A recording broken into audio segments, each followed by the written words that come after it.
So I'm here with my lovely daughter, Corinna. Corinna's been using the eWell puck since its very beginning, and before that, using the technology when it was a horse device. For those few people that don't know your background and all of the accomplishments that you've had, talk a little bit about you as an athlete and as a registered dietitian. Yeah. So I've been in the competition space for a good part of 12 years and counting. I'm in a different stage of my life with a baby on the way, so things have changed priority a little bit in the competition and athletic space. But I've competed at very high levels across the world stage over the years, and In what sports?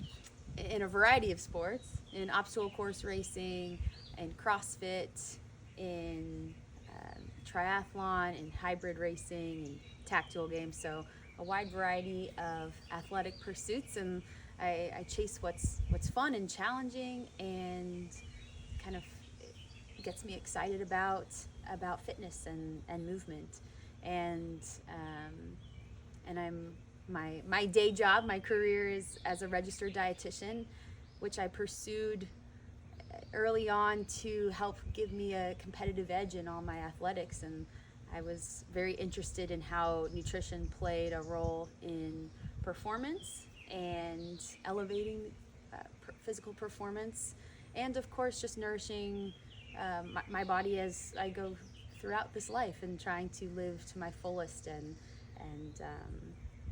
promoting good health for me and my family, and grew up with health at the forefront.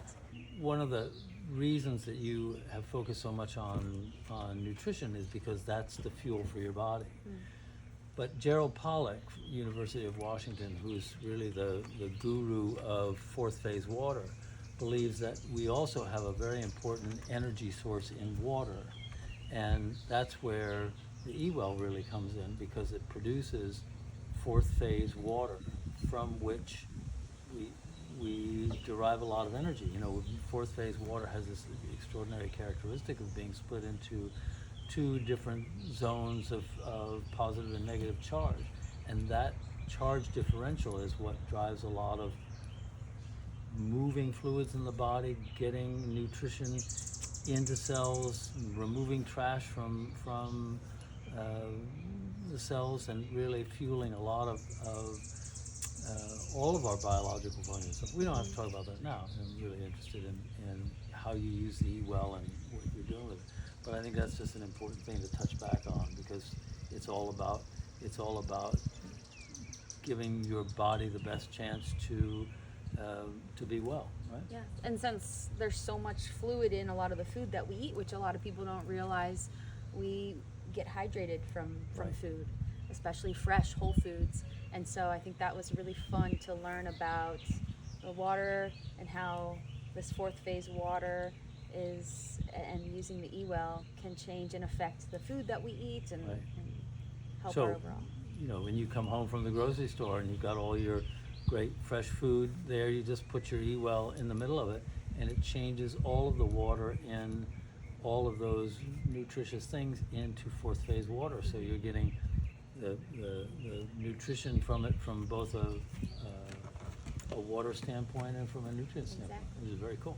Talk about some of the ways that you've been using this technology through the years, and what your strategy behind using it is. Yeah.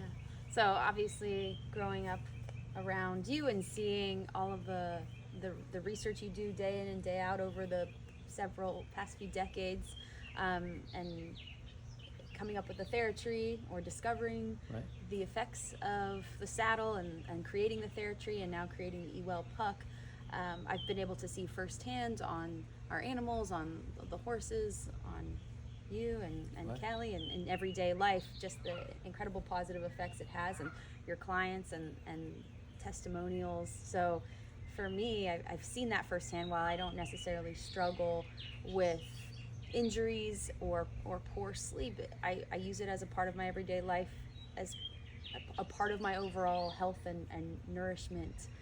to the just body. just the same way you use good food. Exactly, right? exactly. Yeah. It's a part of. It doesn't leave me. It's something I wake up with. I bring it with me into the shower. I brush my teeth around it. I hydrate around it. I eat around it, and I keep it with me throughout all my workouts and all of my competitions. And I don't go anywhere without it. And it's very easy to wear and take with you on the go. Right, and I think that's a very valid point, because you might think that you need to have something wrong with you.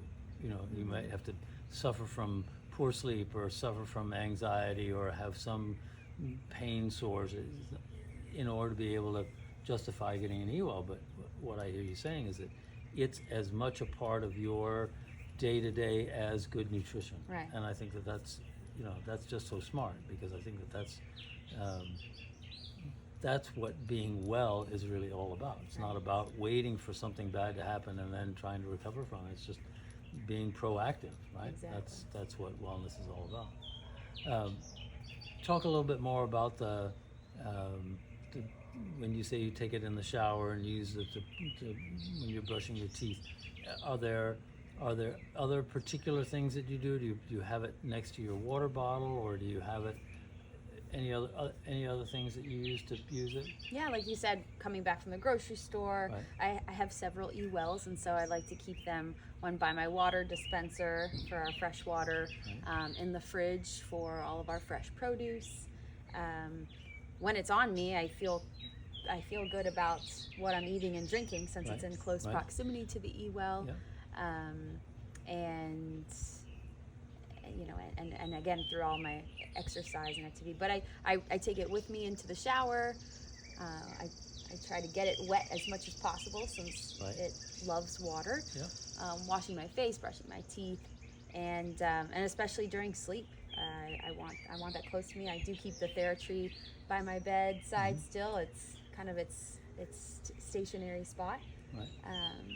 But really, like I said, there's no reason or no situation where it wouldn't come with me. Right. Your husband Taylor's a Navy SEAL.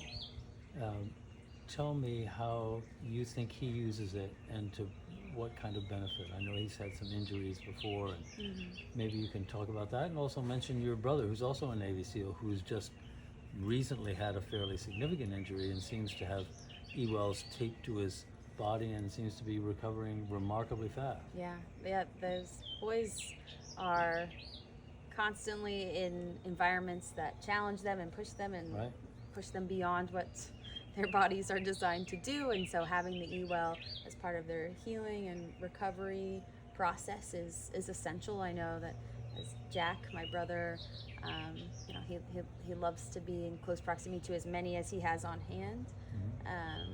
And seeing the value in keeping that close to your body, and recognizing that, again, just like good food and nourishment, that when we give our body the tools that it needs to heal, it can do some pretty remarkable things. So one of the things that's an add-on to the eWell is the idea of this shungite that's embedded in it, which protects you from non-native EMF. And we're swimming in a electromagnetic soup now, and I think that's important in a couple ways.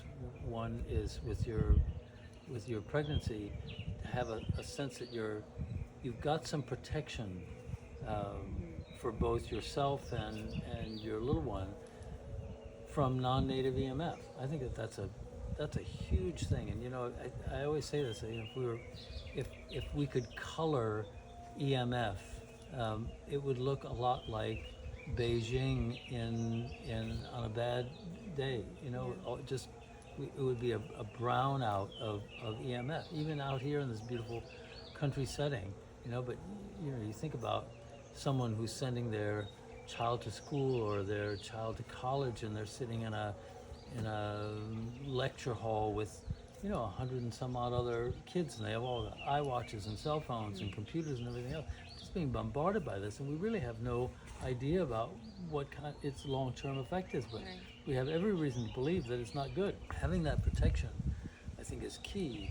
And one of the biohacks that we've discovered, which we talked about a little bit about before, is to actually put the eWell in your pants pocket as you put them in the wash, or attach it to something, or just throw it in the wash. And when you wash your clothes, the remarkable with an eWell in it, the remarkable thing is that the water in the wash infuses your clothes. Even when your clothes are dry, they're never really dry. There's always some moisture, right? And the water that still remains in your clothes remembers the signals from the eWell, both from the energy that the eWell emits and also from the shungite. So even if you're not wearing the eWell at a particular moment, your clothes are both giving you energy and protecting you from non-native EMF. You know, that's a relatively new biohack, but it's a pretty exciting one, because, you know, then you can create a more of a shield against all of this non-native EMF that's just becoming more and more intense all the time. Yeah, I mean, we can focus so much on good nutrition and quality movement, but there's only so much we can do with the environment that we are exposed to every single day. And so having something like the eWell to offer some sort of protection, and then finding ways to envelop ourselves through it across the day is something that is completely invaluable. Talking about Taylor and Jack, you know, they carry a lot of ammo, not all the time, but, you know, for a significant portion of the time. And what we've learned, which I think would help people in law enforcement and the military, is that carrying a lot of that lead also emits a signal that is that in a kinesthetic muscle test causes you to be quite a bit weaker. Yeah. But if you're wearing an eWell, it seems to negate the effect of carrying all that ammo. So, you know, that's just something to think about. I think it's also important to think about people who are working in, you know, the medical field, particularly in hospitals that are surrounded by, you know, all this machinery and blue light that's bombarding them all the time. You know, I have my own opinion about this, but hospitals are typically not places that you want to spend a lot of time in because of that. So if you have a loved one in the hospital, or you're going in the hospital yourself, take your eWell with you and just get yourself all of the protection and energy that you need. Yeah, I mean, I think you put the eWell to the test every single day in your athletic pursuits, and given your background and having studied these amazing animals and horses that we have on our property over several decades now, and doing research, I think it would be interesting for them to understand a little bit of the observations and outcomes that you see in your athletic pursuits each day, and transformations with the horses. One of the great things about this technology, it was developed principally for horses, and horses have no placebo effect. So, you know, you could, as I have, spend many a night working late into the night on some kind of experiment or some idea. And, you know, the horses, they don't care about your credentials. They don't worry about what you've won or what you haven't won or what you've done. If it works for them, it works for them. And they give it the thumbs up, and if it doesn't, it doesn't. And one of the most interesting statistics that we've developed over this time is that we've never made an experiment in regards to this technology in the saddle that worked for one horse or two horses out of the group and didn't work for the others, which is a pretty interesting thing. So, you know, in other words, as we developed this technology, it affected all the horses that we put it on. And I would say from the horse standpoint and our customer, it has somewhere around a 90%, 98% efficacy, which is, you know, that drugs don't have that kind of efficacy. So to have something that's non-pharmaceutical, that's very simple, that has that kind of benefit across that large an N number, that's a big deal, you know. So we watched this effect on the effect it was having on horses, and we noticed that they were more relaxed, they were better hydrated, their gut health improved, their heart rates lowered, their ability to come out for a workout and just be loose and supple without any of the stiffness. And we had at the time we developed this, we had a horse that was well into his late 20s, early 30s, and he would just come out every day like he was a young horse. And you know, we just saw their health outcomes improve. In fact, that's what put us onto the idea that it was affecting water, because when you have something that improves their well-being across all of their biological systems, the common denominator is water. And that's what put us on to Gerald Pollack and his whole idea of fourth phase water. In fact, when we went out to see him, one of the reasons he got excited about it is we were showing him the results of fourth phase water in a macro environment where he was studying it in the micro environment, right? So, and obviously, you know, horse people are notorious for this. You know, if they try something on a horse and it seems to work, they're going to try it on themselves, you know? So, of course, you know, the people who have been around that technology the longest are Kelly and myself, you know? And so we've been using it for at least 11 years now, coming up on 12. The dogs have been around it, so, you know, we used to be regular users of Advil. I can't remember when I've had an Advil. I haven't had an Advil. Maybe I had 2 last year when I really whacked myself. But for me, as an athlete, one of the things that I find is that, you know, I don't live in any kind of pain. And, you know, at my age, doing what I do with my hands, I should have arthritis pain. I should have, you know, some kind of daily ache and pain. I don't have any of that. Anything that I had in the way of inflammation is pretty much gone. And if I have a particular hard day on the farm, or I'm, you know, doing a lot, usually you would feel that the next day or 2 days afterward. That just doesn't affect me.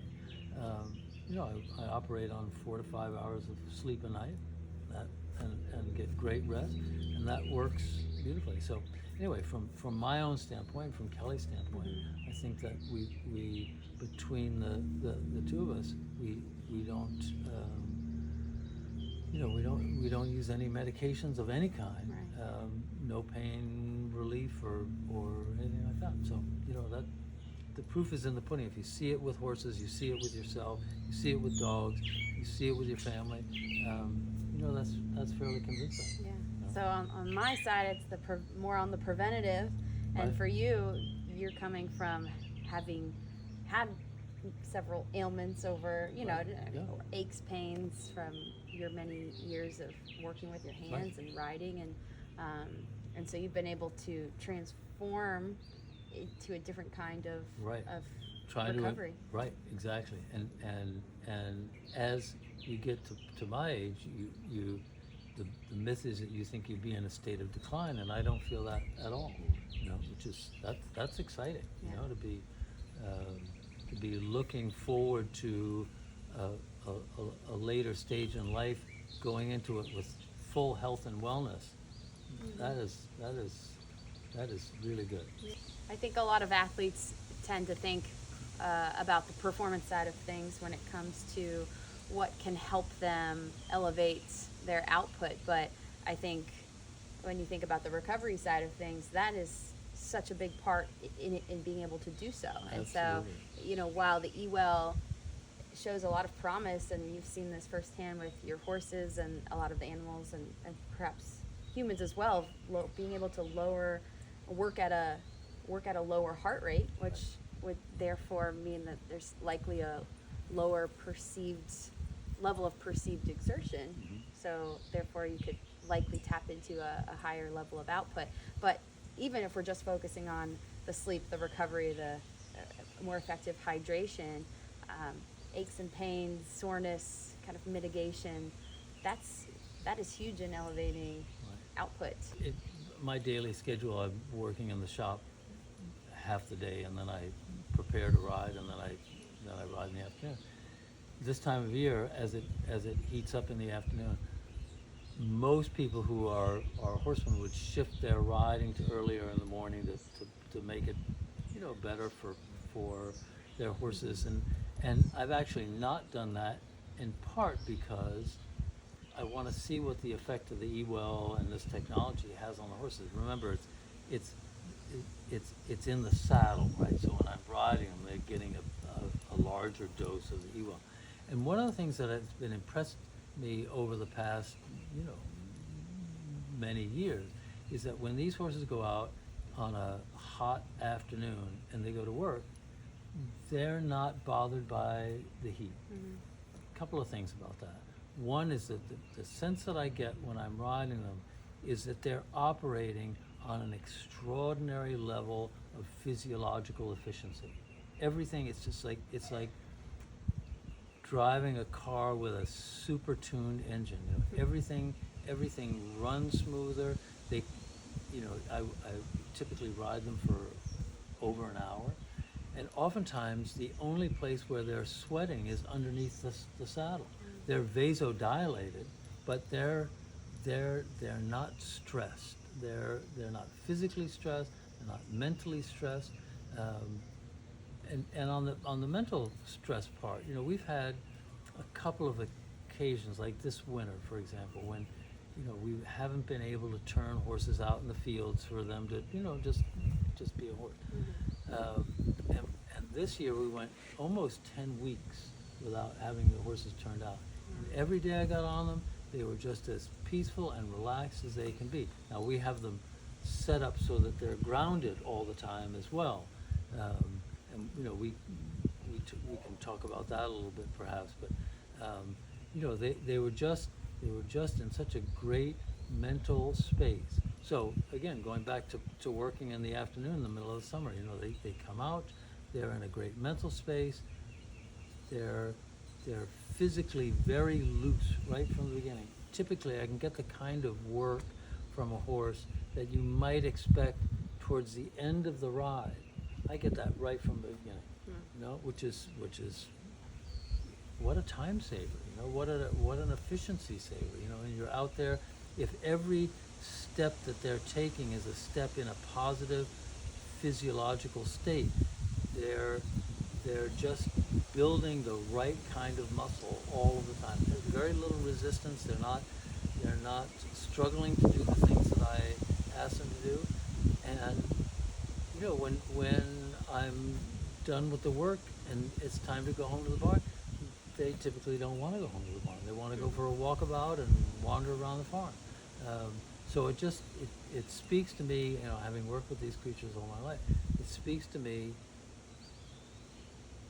in a way that lets me know that we're onto something that's quite different, that's quite remarkable, that's much more sympathetic. And again, horses don't lie about that. So if it's happening, it's really happening.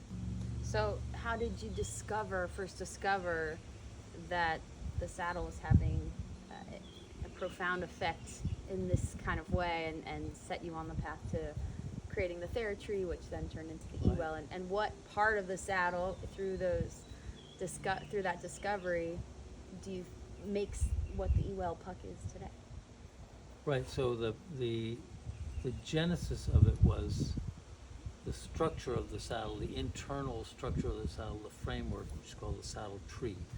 And you can think about them as people used to put trees in their boots or trees in their shoes to keep them having some structure in between times they weren't using it. But the saddle tree is what gives the saddle its sort of dynamic relationship with the horse's back. It's the principle, it's the frame, it's like a chassis on your car. And that's been a fairly rudimentary piece of equipment for centuries.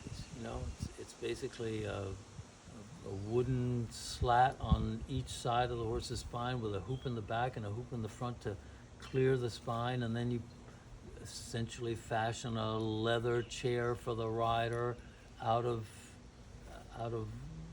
the top side and put some blankets or cushion on the underside side. I mean, it's a very rudimentary piece of equipment. And I think that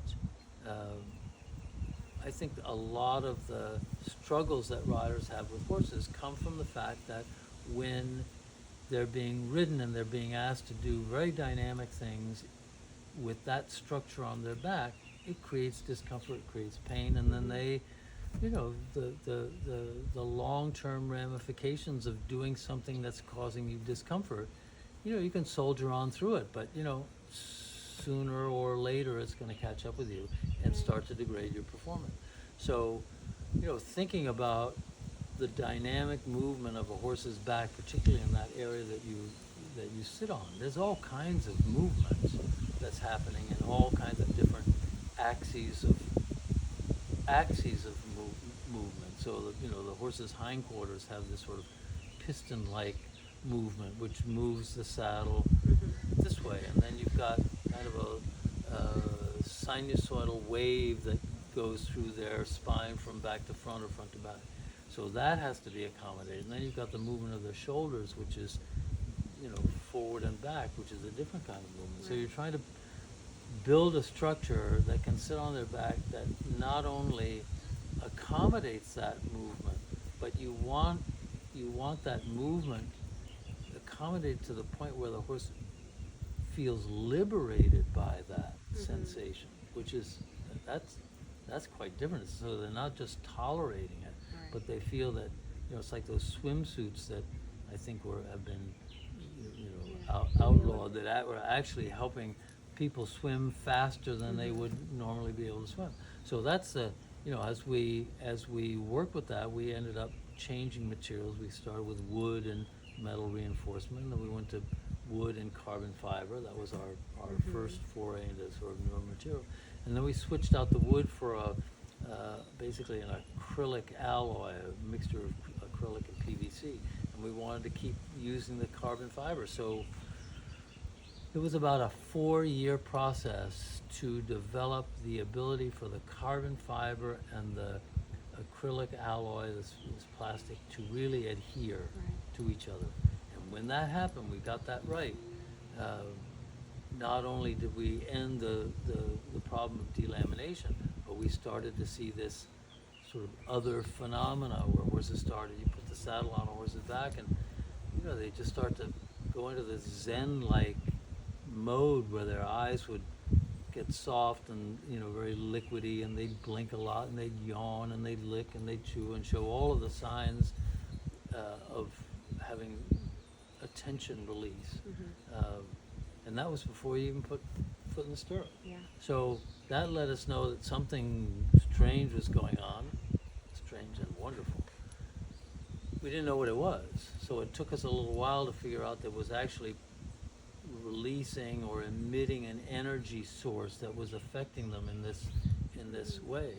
And then, you know, with some happy circumstances, we ended up tracing it back to water, and that's sort of when the lights started going off, and we figured that out and got with Dr. Pollack, who's, you know, just done so much amazing research into this idea of fourth phase water. So anyway, that's a little bit of the history of it. Well, I remember you putting, you know, I would remember you would set the saddle on the horse's back even when you weren't riding, to get some of that effect as you were describing, and then, you know, and then you realize, okay, we don't need this entire setup, we don't even need all the leather, we just, once you discovered that it was in the saddle tree, and then also figuring out, we probably don't need a full-size saddle tree, we could probably condense it and make a smaller version, and that was the birth of the TheraTree. And then it was a bit of a process from there to figure out how we can shrink this down once there was a lot of human use and animal and pet use for this same effect, instead of having this saddle tree, which was, you know, still fairly large, to down to a puck size. Not really something you want to sleep with. That's not. We put in a teddy bear, that made it a little bit better, but no, the idea that we could shrink it down to the size that it is now and not lose its potency. That was really, you know, it's just such a gift. You know, we didn't pursue this. It's not like we were trying to figure out a way to create some kind of wonderful energy source that would be beneficial to God's creatures, but it landed in our lap, as many important things do. And so then it's really been a goal to see how to best make this available to as many people as possible from as many walks of life as possible, athletes or people who are struggling with one thing or another, and make it easy to have with you. Yeah. And I think that's I think that we should go back and touch a little bit on grounding, I was just because gonna I think that's important. So the way I like to think about it for the horses is that what you want is you want a state of energy homeostasis, right? Mm-hmm. So a good way to think about it is, the Earth has a negative charge, slight negative charge. The atmosphere has a slight positive charge, and we're conduits of that energy. And Mm-hmm. and really, what should be happening from the standpoint of energy is that energy is flowing through us, and we're in this state of energy balance, right? That's optimal. In order to achieve that, what you want is you want to have this good source of energy, which for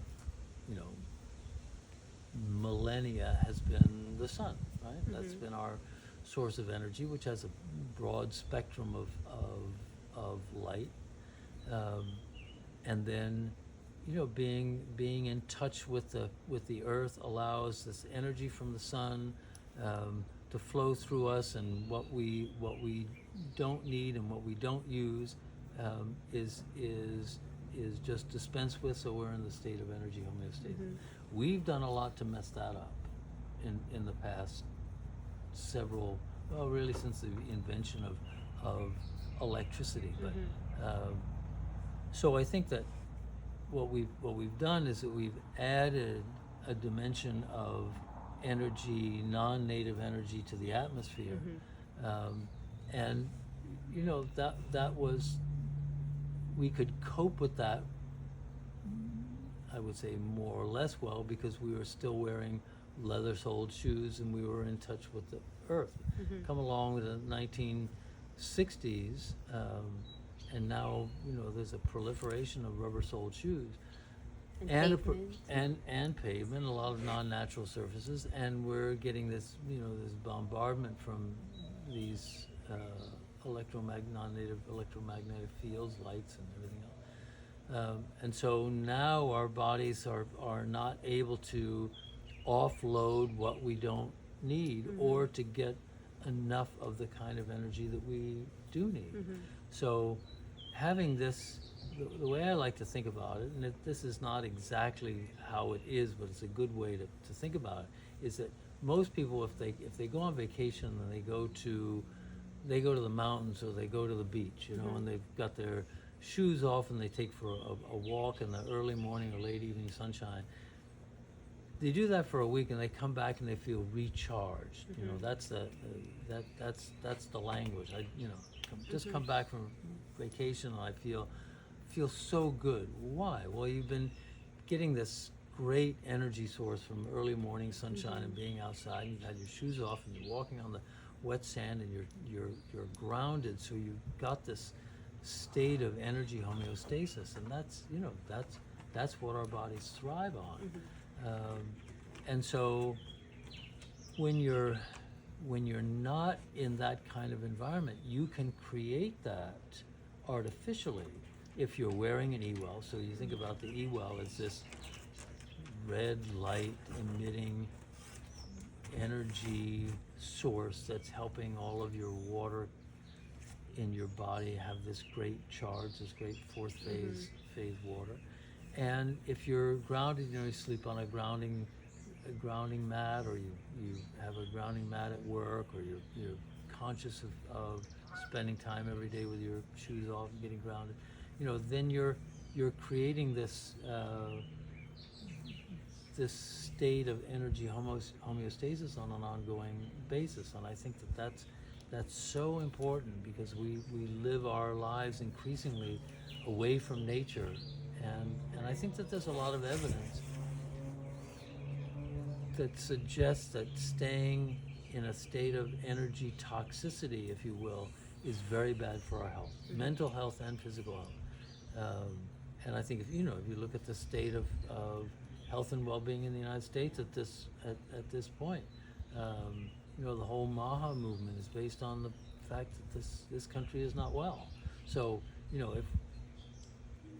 if we can create more wellness by being aware of this need for being grounded and having a great energy source to recharge our water battery, that could go a long way to making this country a lot healthier.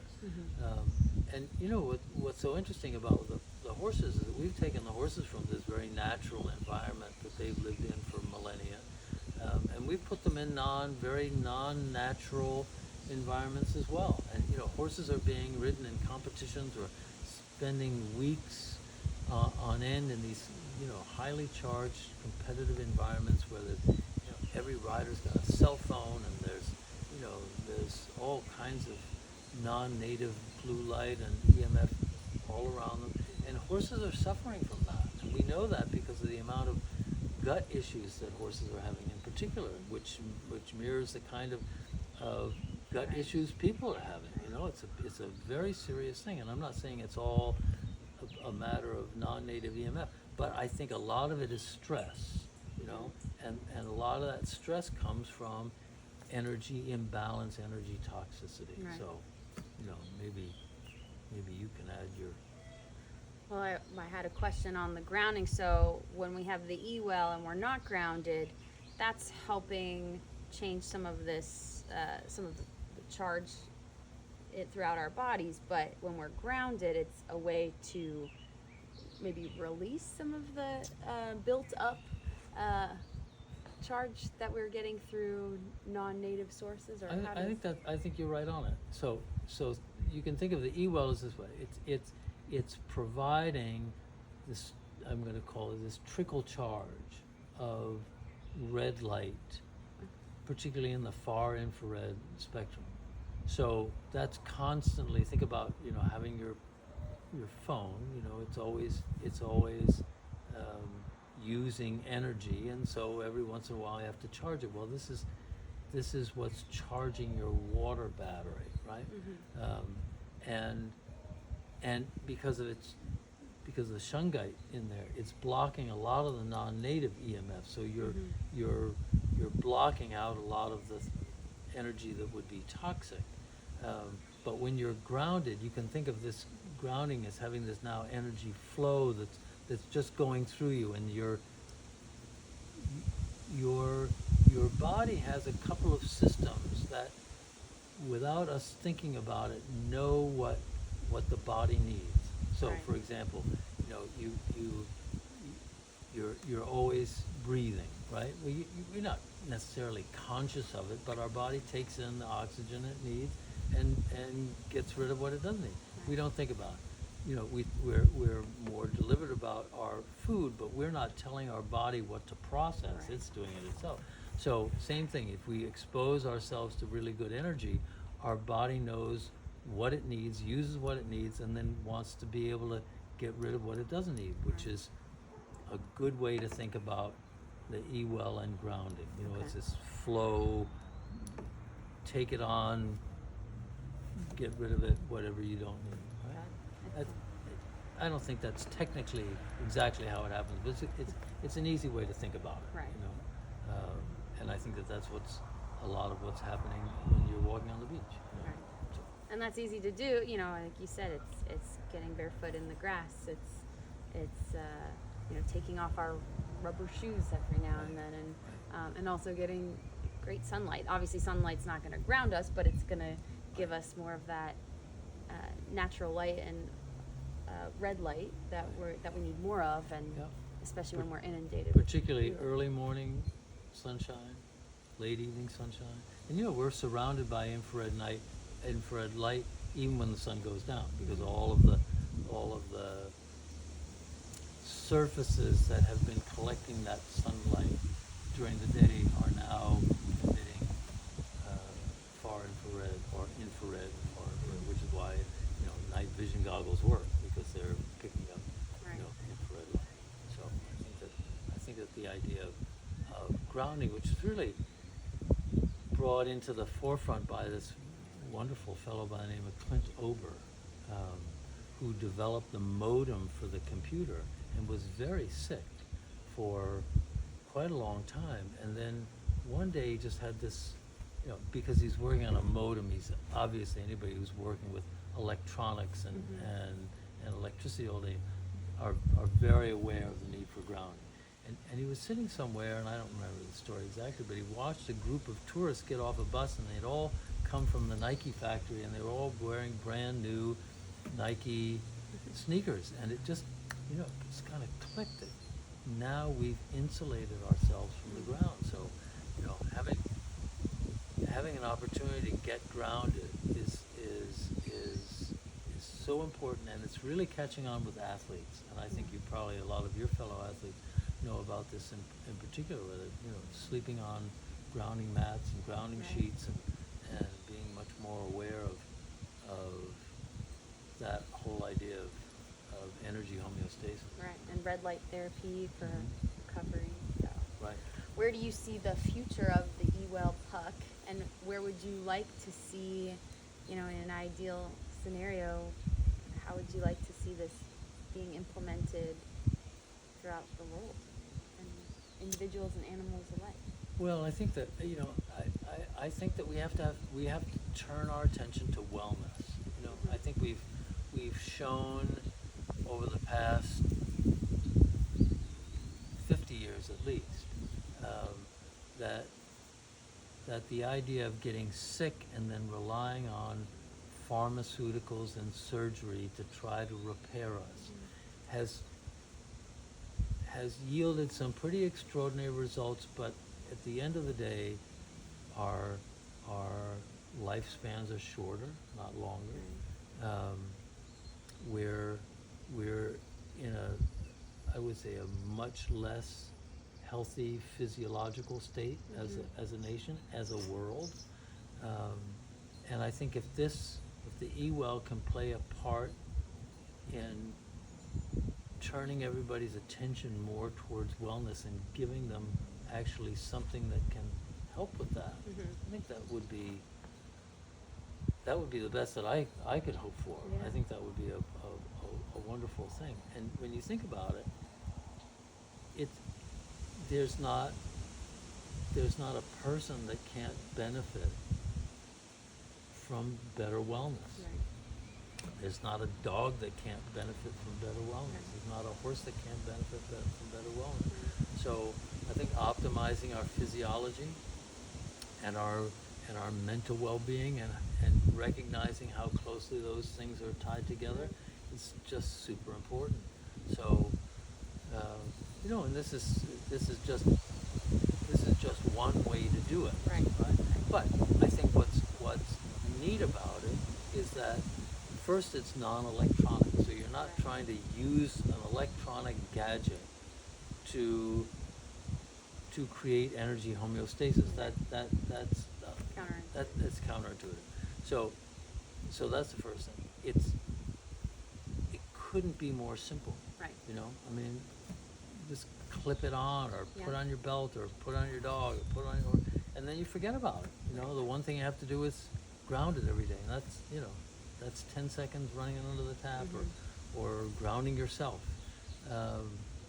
So I think if you can find a way to help people to a better state of wellness in a way that's just simple and non-intrusive, non-invasive, you know, that'd be great. Yeah. You know, and if you can help elite athletes like yourself, and older athletes like myself continue on doing what they love to do at a fairly optimal level, that's also good. That's very rewarding, because, you know, I think that there's an advantage that riders have typically, and that we can do what we do for many more years. But, you know, there are a lot of broken riders as well, you know, riders with all kinds of injuries and back issues, but, you know, to be able to ride, you know, well into your 70s, 80s, and not just ride, but ride well. That's what I'm really interested in. You know, I want to be, I've made it my goal every day to be a better rider than I was the day before. And so, you know, and I think I'm succeeding in that. And I think I would imagine you'd have the same sense of being as an athlete yourself, that you want to be a better athlete today than you were yesterday. Right. So, you know, that's exciting. That's Yeah. kind of fun to look forward to. So, anyway, Excellent. well, thank you. Thank you. I think that fun. was a nice way to talk about the eWell. I did too. All right. All right. Well, there you go.